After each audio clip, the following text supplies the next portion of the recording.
औज़ुबिल्लाहिमिनश्शैतानिर्रजीम बिस्मिल्लाहिर्रहमानिर्रहीम। अस्सलाम वालेकुम डियर स्टूडेंट। जिस तरह जो है हमने अपने प्रीवियस लेक्चर्स में जो है टिश्यू के इंट्रोडक्शन मतलब थोड़ा बहुत इंट्रोडक्शन कराया था। आज हम अपना शुरुआत जो है वो सेल बायोलॉजी से कर रहे हैं। सेल बायोलॉजी को बाल्फाज दीगर जो है हम साइटोलॉजी भी कहते हैं। इसमें हम क्या करेंगे, सेल बायोलॉजी में हम सेल के स्ट्रक्चर, ठीक है, और फिर क्या करेंगे, सेल के स्ट्रक्चर के साथ साथ हम उसके फंक्शन के बारे में पढ़ेंगे। लेकिन सेल के स्ट्रक्चर और फंक्शन ये सब कुछ पढ़ने से पहले हमारे लिए बहुत लाजमी है कि हम इस बात को अच्छी तरह से जो है कंसेप्चुअल पॉइंट ऑफ व्यू से इस बात को जान ले कि व्हाट इज अ सेल, कि सेल दरअसल है क्या चीज़। तो सेल के यहाँ टू डेफिनेशन मैंने लिखे हुए हैं कि सेल जो है the basic unit of life, ये जिंदगी की बुनियादी इकाई है। बिल्कुल ठीक है, मतलब लाइफ किन चीज के पाएगी, यानी लाइफ जो छोटी सी छोटी यूनिट में पाई जाती है उसको सेल कहा जाता है। ठीक है, जैसे अगर हमारे बॉडी में हम सारे जिंदा है, हमारी बॉडी के पार्ट जिंदा है, ऑर्गन जिंदा है, हमारे पास ऐसे ऑर्गन सिस्टम जिंदा है, तो उसके बुनियादी उसकी मरहून मिन्नत क्या है कि उसके बैकग्राउंड पे अगर हम देख ले तो असल में क्या है, असल में उसके पीछे जो है उस सिस्टम के जो सेल है वो असल में क्या है, जिंदा है। तो ये बेसिक यूनिट ऑफ क्या है, लाइफ है। ठीक है, अगर लाइफ को फिर आप डिफाइन करना चाहे तो लाइफ क्या चीज है यार। ठीक है, हमने कहा कि लाइफ के यूनिट को हम क्या कहते हैं, सेल कहते हैं। लेकिन इस बात पे मैं थोड़ा सा जो है रोशनी डालना चाहता हूँ कि लाइफ के यूनिट को हम सेल कहते हैं, लेकिन सेल जो है फिर लाइफ क्या चीज है। हम अपने मतलब ये है कि टूटे फूटे अल्फाजों में इसको इस तरह डिफाइन कर सकते हैं कि लाइफ क्या चीज है। तो ये बात आप लोगों ने याद रखनी है कि द फंक्शन, ठीक है, एक सेल के अंदर क्या होता है, एक सेल के अंदर यानी एक सेल के न्यूक्लियस के अंदर हमारे पास होता है DNA. So the function of DNA is called, ठीक है, डीएनए इज कॉल्ड लाइफ। ठीक है, वैसे इज कॉल्ड लाइफ, वैसे ये 100% एक्यूरेट डेफिनेशन नहीं है, लेकिन ये हम मतलब ये है कि अपने स्टूडेंट को थोड़ा बहुत समझाने के लिए करते हैं। जब डीएनए काम करेगा, ठीक है, क्या है, सेल के अंदर जब ये डीएनए पड़ा हुआ है उसके न्यूक्लियस में, जब डीएनए काम करेगा अपने आप को मतलब ये है कि अपना एक्सप्रेशन करेगा, तो इसको हम लाइफ कहते हैं। ठीक है, और डीएनए ने जब अपने एक्सप्रेशन ये सब कुछ छोड़ दिया तो वहां उस सेल की लाइफ खत्म हो गई, यानी ये यूनिट जो है, ये बेसिक यूनिट ऑफ लाइफ जो है, ये फिर मर जाता है, ये डाई आउट हो जाता है। ठीक है, इसकी तरफ हम नहीं जाना चाहते, लेकिन सेल की हम एक और डिफिनीशन करते हैं। इससे हमारे पास क्या है, ये अगर आपसे कोई वाइवा में पूछता है या कोई एग्जाम पॉइंट ऑफ व्यू से कोई पूछेगा तो आपने उसको क्या जवाब देना है। उन्होंने आपने इनको मतलब ये है कि वाइवा में अगर वो आपसे सुनाना चाहता है तो आपने उसको सेल का ये डेफिनेशन करवाना है कि सेल इज द स्ट्रक्चरल, ठीक है, ये 2 पॉइंट्स है कि सेल इज द स्ट्रक्चरल, ठीक है, स्ट्रक्चरल, ठीक है, और एक है हमारे पास क्या, फंक्शनल। ये 2 पॉइंट्स, इसको मैं स्टार लगाता हूं, एक स्टार ये हो गया और दूसरा स्टार हमारे पास क्या हो गया, ये हो गया कि cell is the structural and functional, cell is the structural and functional unit of क्या है, लिविंग थिंग्स है। ठीक है, इस बात पे आते हैं, इसको समझने की कोशिश करते हैं कि इसका मतलब क्या है। यहाँ पे मैंने सिंपल एक एग्जांपल ले लिया हुआ है कि यहाँ ये ऑलरेडी हमने बोला कि सेल जो है ये यूनिट है लिविंग थिंग्स का। जिस तरह बोर्ड डेरो सारे, फॉर एग्जांपल मैं कहता हूँ एक जानदार बनता है या एक जानदार का ऑर्गेनिज्म मतलब ये ऑर्गन बनता है या इसका एक उज़्व बनता है, तो वो बोर्ड डेरो सारे टिश्यूज की कॉम्बिनेशन में आते हैं, और टिश्यू जो है वो फिर सेल से बनता है, और सेल से जो टिश्यू जो है बाद में जाके ऑर्गन बनाते हैं। लेकिन सिंपल बात ये हो गई कि एक जानदार की ऑर्गन की तरफ हम आते हैं, या इसका हाथ हो गया, ये कान हो गया, पाँव हो गया, उसकी उंगली हो गई, ठीक है, यहाँ तक हम आते हैं, या उसकी आंखें हो गई। तो इसकी तरफ जब हम आएंगे तो हम देखते हैं कि ये आंग जो है, इस आंग बहुत ढेर सारे सेल कंबाइन हुए हैं और इसका आंग बनाया है। लेकिन इससे पहले मैं एक एग्जांपल लेता हूं कि एक वाल हम जब बनाते हैं, आजकल के पहले जमाने में जो है वो पत्थर को कंबाइन करने से बनाया जाता था, लेकिन आजकल थोड़ा सा मॉडर्न दौर है तो उसमें ब्लॉक्स, मतलब ये है कि एक ब्लॉक एक यूनिट है, क्या है, जब बहुत ढेर सारे ब्लॉक्स को कंबाइन किया जाता है और इसके बीच में सीमेंट को मटेरियल को जो है डाला जाता है, यहाँ पे हम सीमेंट मटेरियल डालते हैं। तो इसी से बहुत ढेर सारे यूनिट्स यानी मतलब ब्लॉक को जब हम कंबाइन करते हैं जैसे एक वॉल की शेप, ठीक है, या मतलब ये है कि वॉल की स्ट्रक्चर वजूद में आता है। वॉल का क्या करता है, एक वॉल का स्ट्रक्चर वजूद में आ जाता है और फिर हम कहते हैं हाँ ये वॉल है। तो बिल्कुल इसी तरह की बात बिल्कुल ठीक है। जिस तरह मैं आपने एग्जांपल ले ले कि एक लिविंग थिंग्स है, उसकी फॉर एग्जांपल मैं लेता हूँ, उसका एक ऑर्गन है, उस ऑर्गन का मिसाल हम क्या लेंगे, उसकी फॉर एग्जांपल मैं कहता हूँ कि ये सेल जो है उस लिविंग थिंग्स के कान के सेल है, ठीक है, किस चीज के सेल है, ये उसके कान या उसके आंखों के सेल है। तो ये बहुत ढेरों सारे सेल जो है ये आपस में कंबाइन हो गए, उन्होंने एक स्ट्रक्चर, बिल्कुल हम देखते हैं कि उसकी आंख के थ्रू बनी है, ठीक है।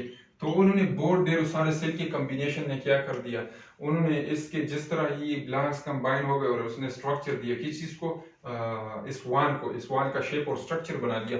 बिल्कुल इसी तरह जो है बहुत ढेरों सारे सेल कंबाइन हो गए और उन्होंने क्या किया, और उन्होंने इस ऑर्गन का यानी इस आई का या नोज या जो भी आप ले लिया, स्टमक ले लिया, जो भी ऑर्गन हो उसका ले, तो इस स्टमक के फॉर एग्जांपल सॉरी इस ऑर्गन के जो है इसका स्ट्रक्चर बना दिया।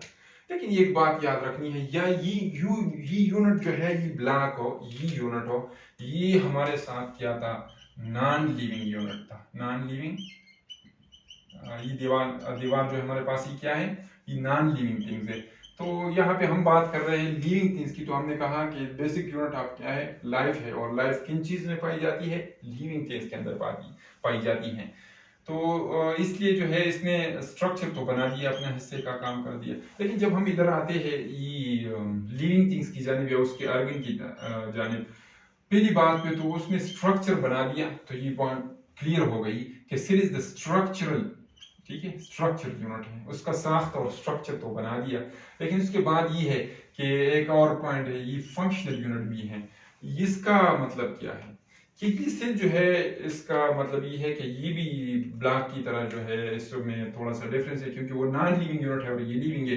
तो ये सेल जब ये एक लिविंग यूनिट है और जब ये कंबाइन हो गए, ठीक है, तो उन्होंने क्या किया, उन्हें तो पहले इस ऑर्गन का स्ट्रक्चर बना दिया, लेकिन ये सेल जो है ये क्या है, ये लिविंग यूनिट है, ठीक है।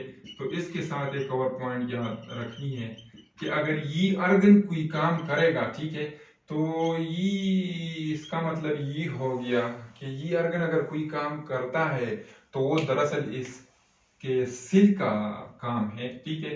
तो ये फॉर एग्जांपल ये ऑर्गन जो फंक्शन करेगा, ये फंक्शन कौन करेगा, दरअसल में ये फंक्शन जो है वो ये सेल करेगा जो इन्होंने कंबाइन करके जो है इस टिश्यू को या इस ऑर्गन को जो है बनाया है, ठीक है, इस ऑर्गन को बनाया है।